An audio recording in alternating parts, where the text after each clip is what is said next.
نحمده ونصلي على رسوله الكريم اما بعد فاعوذ بالله من الشيطان الرجيم بسم الله الرحمن الرحيم يا أيها الناس اعبدوا ربكم الذي خلقكم والذين من قبلكم لعلكم تتقون الذي جعل لكم الأرض فراشا والسماء بناء وأنزل من السماء ماء فأخرج به من الثمرات رزقا لكم فلا تجعلوا لله أندادا وأنتم تعلمون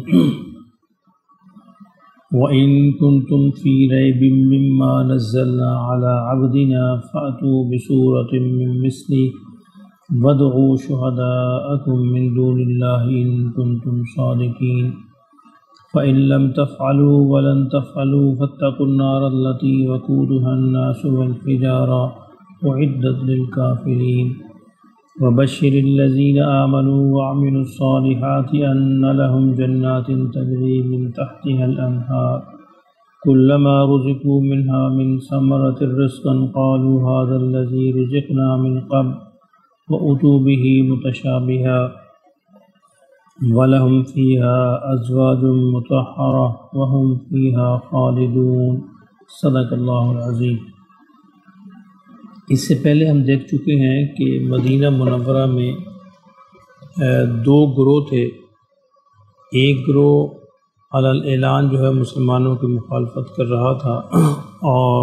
انہی کے بارے میں کہا گیا کہ ان کے دلوں پر مہر لگ چکی ہے، وہ محض ضد اور ہٹ دھرمی اور تعصب کی وجہ سے ایسا کر رہے تھے، اور انہی میں سے ایک چھوٹا گروپ ایسا تھا جو منافقت کے پردے میں مسلمانوں کی مخالفت کر رہے تھے، بظاہر مسلمانوں کے ساتھ تھے، مصلحت پسندی اور دور اندیشی کی روایات کو نبھانے کی کوشش کر رہے تھے اور چاہتے تھے کہ مسلمانوں اور یہود کے مابین ایک قسم کی صلح صفائی کا کوئی معاملہ ہو جائے، کچھ لو اور کچھ دو کا معاملہ ہو جائے۔ انہی میں سے تو یہ دو گروہ بڑے پرومیننٹ تھے، یہ یہود کے گروہ تھے، لیکن مدینہ منورہ میں ایک تیسرا گروہ بھی تھا اور وہ بھی ان کی تعداد بھی زیادہ تھی، بلکہ ان سے یہ مشرکین تھے، تو بڑے قبیلے تھے، اوس اور خزرج، جس طرح قریش تھے مکہ مکرمہ میں، اس سے یہاں پہ اوس اور خزرج تھے۔ اب قرآن مجید نے یہود کو مخاطب کرنے کے بعد مشرکین کو مخاطب کیا ہے اور ان سے کہا ہے کہ دیکھو تم بات سمجھنے کی کوشش کرو، ان کے پیچھے نہ لگو، ان کے پیچھے لگ کے اپنے آپ کو برباد نہ کرو، تم بات سمجھو۔ یہاں یا ایھا الناس میں الناس سے مراد وہ مشرکین ہیں۔ فرمایا کہ اے لوگو، تم اپنے اس پروردگار کی بندگی کرو جس نے تمہیں پیدا کیا ہے، اور تم سے پہلوں کو بھی، اس لیے کہ تم اس کے عذاب سے بچے رہو۔ اب دیکھیں یہ ان کو جو کہا گیا ہے کہ پروردگار کی بندگی سے کیوں پیدا کیا ہے، تو مشرکین بھی اصل میں یہ بات سمجھتے تھے کہ ہمیں ہمارے بتوں نے پیدا نہیں کیا، بلکہ ایک اور خالق ہے، مالک ہے، اسی نے ہمیں پیدا کیا ہے۔ اس بات کو وہ تسلیم کرتے تھے۔ بتوں کو تو وہ اس خدا کی صفات میں شریک سمجھتے تھے جس خدا نے ان کو پیدا کیا تھا۔ تو اللہ رب العزت ان کو فرما رہے ہیں کہ جس خدا نے تم پیدا کیا ہے، تم سمجھتے ہو کہ وہ مالک ہے، وہ پروردگار ہے، اسی کی بندگی کرنا تمہیں زیب دیتا ہے، اس کی بندگی کرو گے، وہ نہ صرف تمہیں پیدا کیا بلکہ جو تم سے پہلے لوگ تھے ان کو بھی پیدا کیا۔ اس کی بندگی کرو گے، تم اس کے عذاب سے بچ جاؤ گے۔ اور پھر ان کو مظاہر قدرت کی نشانیوں کی طرف توجہ دلائی گئی۔ فرمایا کہ دیکھو وہ خدا کون سا خدا ہے، وہ خدا اس نے تمہارے لیے زمین کو بچھونا بنایا، آسمان کو چھت بنایا اور آسمان سے پانی اتارا، پھر اسی سے تمہاری روزی کا سامان کیا، طرح طرح کے میوے اور پھل پیدا کیے، لہٰذا اس کا حق یہ بنتا ہے کہ تم اللہ کے کوئی ہمسر نہ ٹھہراؤ، اللہ کے ساتھ کسی کو شریک نہ ٹھہراؤ، اور حالانکہ تم ان سب باتوں کو جانتے بھی ہو۔ یہ مظاہر قدرت ایسے مظاہر قدرت ہیں جس کے لیے کسی پڑھے لکھا ہونے کی ضرورت نہیں ہے، ہر کوئی اس کو سمجھ سکتا ہے۔ کہ زمین کو اللہ نے کس طرح ہمارے لیے آرام کی چیز بنا دی ہے، آسمان کی کیسے چھت بنایا ہے، اور پھر اسی آسمان سے اللہ نے پانی نازل فرما کر اسی مردہ زمین کو زندہ کیا، اس میں سے طرح طرح کے پھل، میوے، اناج، غلے پیدا کیے اور ہمارے لیے روزی کا سامان کیا۔ اب اس ساری چیزوں کا حق یہ بنتا ہے کہ ہم اسی پروردگار کی عبادت کریں اور کسی کو اس کے ساتھ شریک نہ ٹھہرائیں۔ اب آگے فرمایا کہ ان کنتم، اگر تمہیں اس بات پہ شک ہے کہ جو ہم نے اپنے بندے پر نازل کیا ہے تو تم ایک ہی صورت بنا کے لے آؤ اسی طرح کی۔ اچھا دیکھیں، اب یہاں پہ ایک بڑا یکدم ایک شفٹ آیا ہے، ہمیں یہ محسوس ہو رہا ہے کہ یکدم سے ایک نئی بات آ گئی ہے، یہ تسلسل ٹوٹ گیا ہے۔ اچھا نئی بات نہیں ہے، انہی کو سب لوگوں کو سمجھایا جا رہا ہے کہ دیکھو اس کتاب کی دعوت یہی ہے جو تمہیں کہا جا رہا ہے نا، یہی اس کتاب کی دعوت ہے، اسے قبول کرو۔ لیکن اگر تمہیں پھر بھی شک ہے تو تم بھی ایک صورت بنا لاؤ۔ وَإِن كُنتُمْ فِي رَيْبٍ، اور اگر تمہیں شک ہے مما نزلنا علی عبدنا، جو کچھ ہم نے اپنے بندے پر نازل کیا، فَأْتُوا بِصُورَةٍ مِّن مِّثْلِهِ، تو اس کی مانند تم بھی ایک صورت بنا لاؤ۔ وَادْعُوا شُهَدَاءَكُمْ، اور اس کے لیے خدا کے سوا جو تمہارے اور مددگار ہیں اور جو تمہارے زعماء ہیں ان کو بلا لو، ان کنتم صادقین، اگر تم اپنے اس گمان کے اندر سچے ہو۔ اب دیکھیں یہ ایک ایسا چیلنج ہے قرآن مجید کا جو پہلے بھی تھا، آج بھی ہے اور آئندہ بھی رہے گا۔ نہ پہلے کسی نے قبول کیا، نہ آج کوئی قبول کر رہا ہے، نہ آئندہ قبول کرے گا۔ مکہ کے قریش نے اور کفار نے رسول اللہ صلی اللہ علیہ وسلم اور مسلمانوں کے خلاف جنگیں لڑیں، خود بھی قتل ہوئے، مسلمانوں کو بھی شہید کیا، ان کو ٹارچر کیا، ان کو اذیتیں دی، ان کا بائیکاٹ کیا، ہر طرح کی تکلیفیں ان کو دینے کی کوشش کی، ہر طرح کے مسائل ان کے لیے پیدا کیے، پوری موومنٹ چلائی۔ اچھا یہ دیکھیں یہ بڑا آسان تھا، یعنی اگر وہ چاہتے اس چیلنج کو قبول کر لیتے، چیلنج کو قبول کر کے مسلمانوں کو شکست دے دیتے، لیکن باقی سارے کام کیے انہوں نے، یہ چیلنج قبول نہیں کیا۔ اس لیے قبول نہیں کیا کہ یہ چیلنج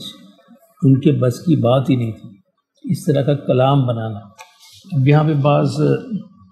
لوگ یہ سوال بھی کرتے تھے کہ جی یہ کون سا مشکل ہے، یہ زبان ہے جس طرح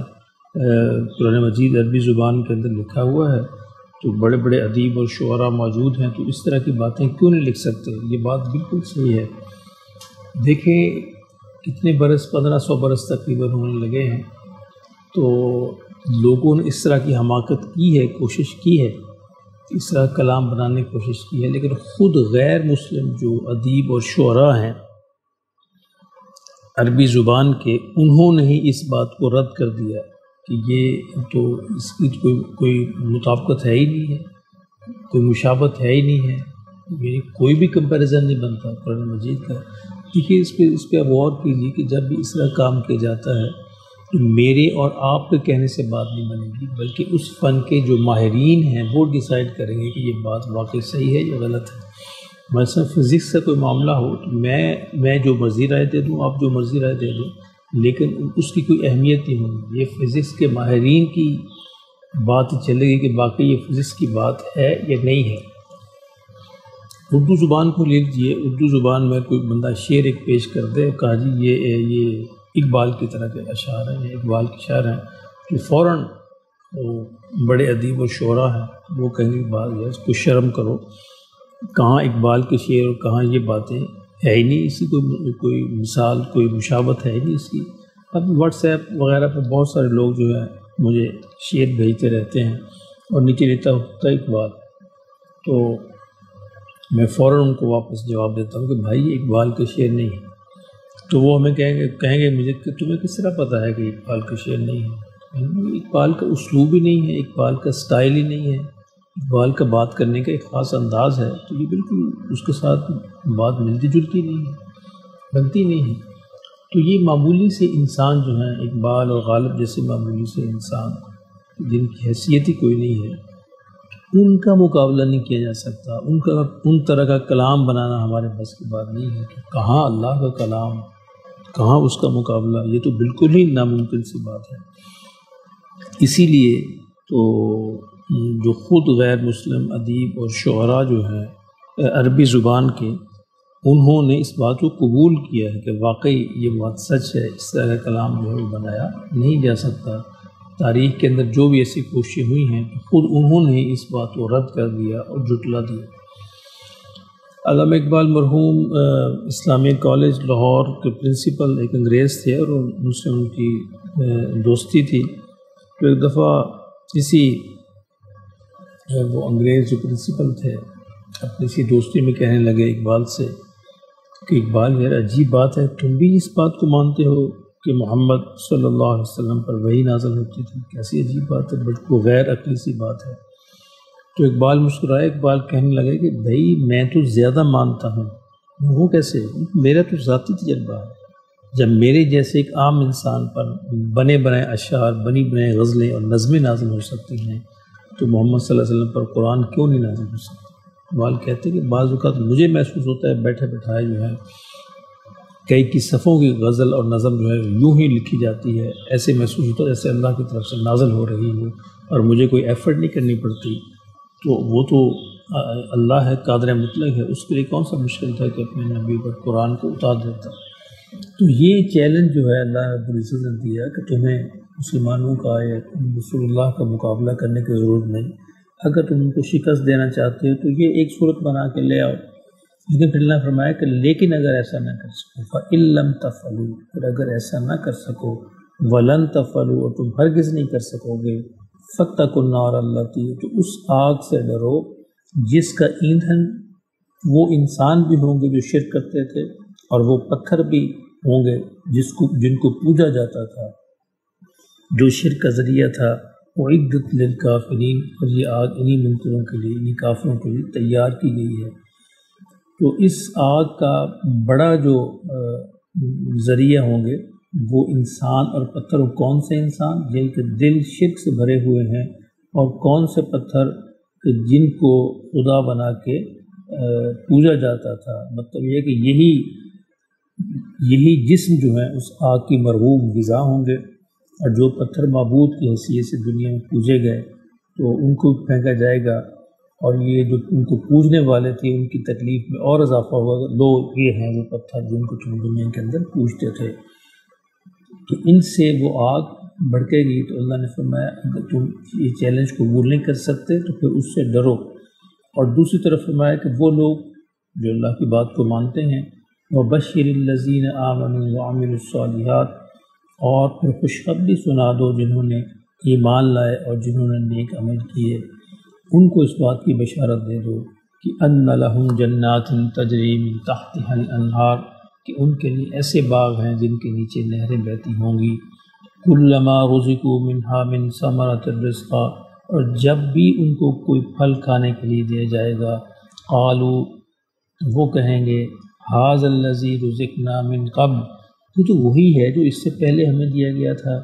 وَأُتُوا بِهِ مُتَشَابِهًا، حالانکہ ان کو اس سے ملتا جلتا دیا جائے گا۔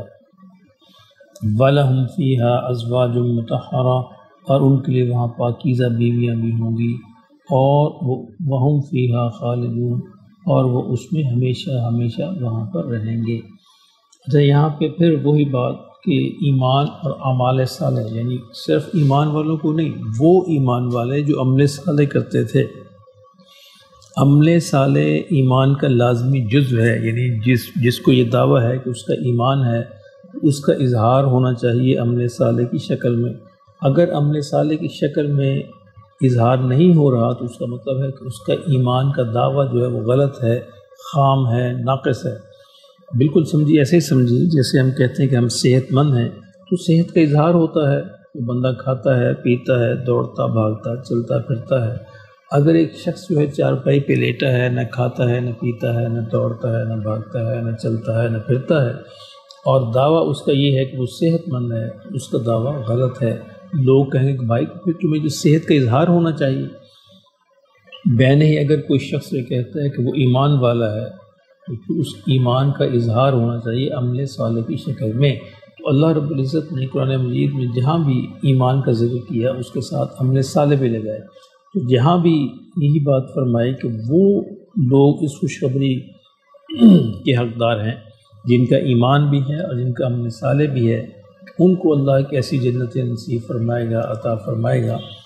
جن کے نیچے نہریں بہتی ہوں گی، اور ان جنتوں میں ان کو کھانے کے لیے پھل دیے جائیں گے، اور یہ پھل ایسے عجیب ہوں گے کہ جب ان کو دیے جائیں گے وہ پھل تو وہ کہیں گے یہ وہی ہے جو ہم پہلے بھی کھاتے رہے ہیں۔ اس کی ایک تفسیر تو یہ ہے کہ یعنی وہ پھل دنیا کے پھلوں کے مشابہ ہوں گے، وہ سمجھیں گے کہ ہم تو دنیا میں بھی ایسے ہی کھاتے تھے، لیکن جب وہ کھائیں گے تو ان کو اندازہ ہوگا تو یہ اپنے ٹیسٹ کے اعتبار سے، خوشبو کے اعتبار سے، ذائقے کے اعتبار سے یہ تو بالکل ہی الگ چیز ہے، اس کا کوئی مقابلہ ہی نہیں دنیا کے پھلوں سے۔ لیکن ایک دوسری تفسیر جو اس سے بڑی زیادہ خوبصورت ہے وہ یہ مفسرین کہتے ہیں کہ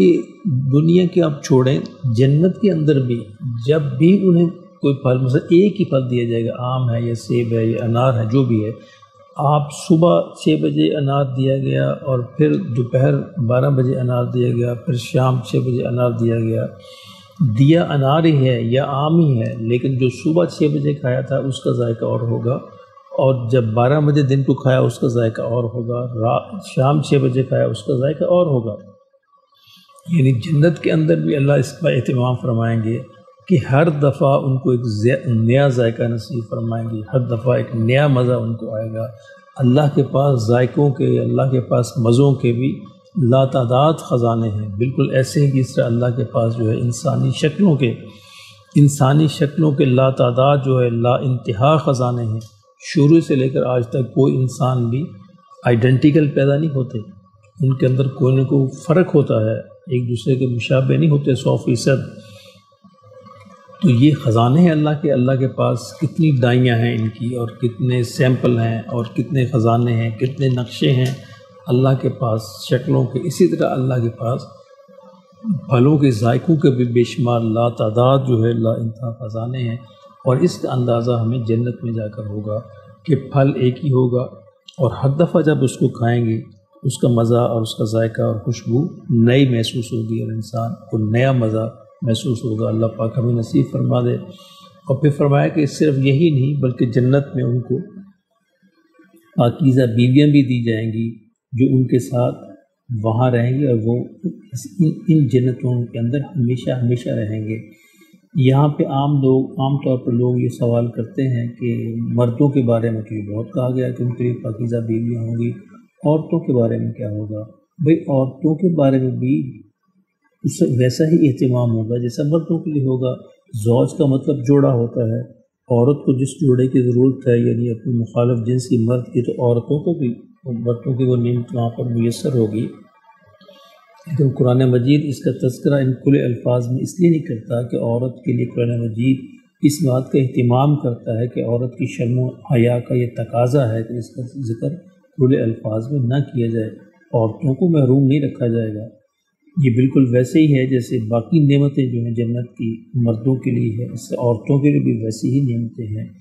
اللہ پاک ان کو بھی یہ نعمت نصیب فرمائیں گے، اس لیے ان کو فکر مند ہونے کی ضرورت نہیں، لیکن یہ عورتوں کی شرم و حیا کے تقاضے کے تحت اللہ نے ان کی اتنی عزت فرمائی ہے کہ اس کو کھلے الفاظ میں یہاں پہ تذکرہ نہیں کرتے۔ حالانکہ زوج کا مطلب جوڑا ہوتا ہے، جیسے مرد کے لیے عورت جوڑا ہے، عورت کے لیے مرد جوڑا ہے، عورتوں کو مرد اور مردوں کو عورتیں ظاہر وہ ملیں گی، یہ بھی جنت کی ایک نعمتوں میں سے ہے۔ اللہ پاک ہمیں یہ ساری نصیب فرما دے۔ وما علینا الا البلاغ المبین۔